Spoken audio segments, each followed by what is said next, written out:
Today we will be discussing about errors. Now, what are errors? The checking procedures are adopted to eliminate all mistakes where there are human.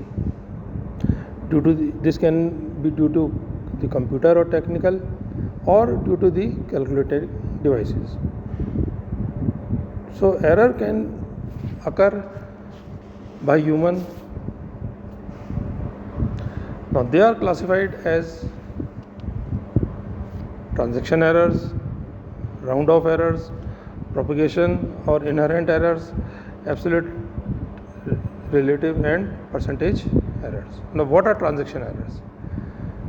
These are caused by the use of a closed form such as the first few terms of an infinite series to express n quantity defined by limiting process. This error is not machine caused but is due to the method. Second is round off errors. These errors are unavoidable in most of the calculation, since some of the quantities in the calculations will be non-terminating decimals, and for practical reasons only certain number of figures will be carried in a calculation. Now for an example, suppose if a number is rounded off with decimal place, a change in the number of 3 into 10 raised to the power minus n plus 1 may occur and may increase or decrease. See this sentence. This may increase or decrease.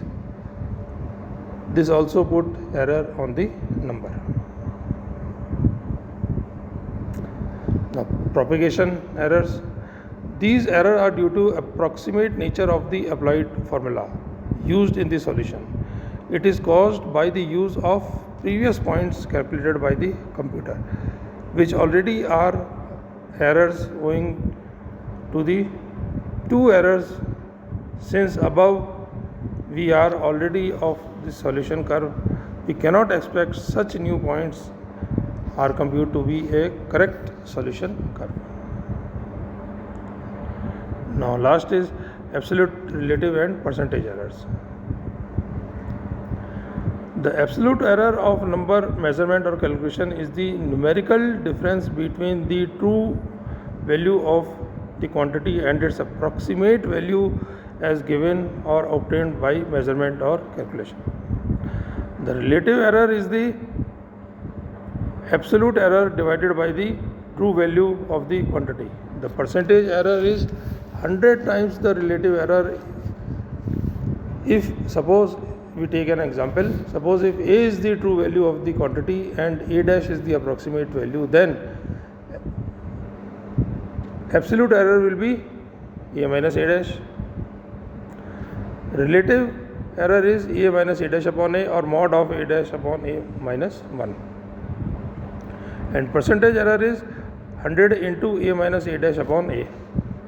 Now we can see that the relative and percentage error are independent of the units, while absolute error is expressed in terms of units used.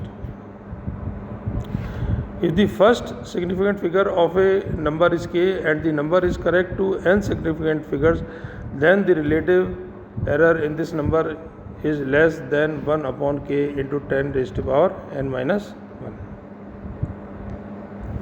If the relative error is an approximate number is less than 1 upon k plus 1 into 10 raised to the power n plus 1, the number is correct to n significant figures.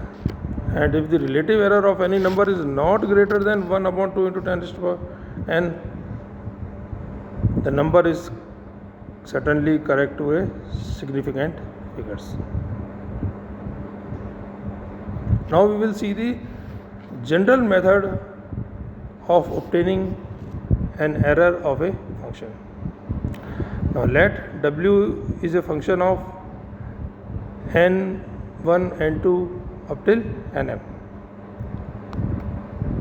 be a function of independent numbers n1, n2, n3 up till nm, and let delta w be the error in a corresponding in w corresponding to the errors and delta n1, delta n2 up till delta nm in these numbers respectively. Thus, we can write w plus delta w as function of n1 plus delta n1, n2 plus delta n2, n3 plus delta n3, and so on up till nm plus delta nm. In order to obtain an expression for delta w, we write Taylor series expansion on the right hand side. So we can say that w plus delta w is equal to function of n1 n2 up till nm plus delta n1 delta f upon delta n1 plus delta n2 delta f upon delta n2 plus delta nm delta f upon delta nm plus 1 upon factorial to delta L1 का whole square delta 2f upon del n1 square and so on up till delta nm का whole square del 2f upon del nm square plus twice delta n1 delta L2 del 2f upon del n1 del L2 and so on. Since errors delta n1 delta n2 up till delta nm are assumed to be so small that their squares and products and higher powers can be neglected, we can say that delta plus delta w is equal to w plus delta n1 delta f upon delta l1 plus delta n2 delta f upon delta l2 and so on up till delta nm delta f upon delta nm. Or delta w is equal to delta n1 delta w upon del n1 plus delta n2 del w upon delta n2 plus delta n3 del w upon del n3 and so on up till delta nm del w upon del nm.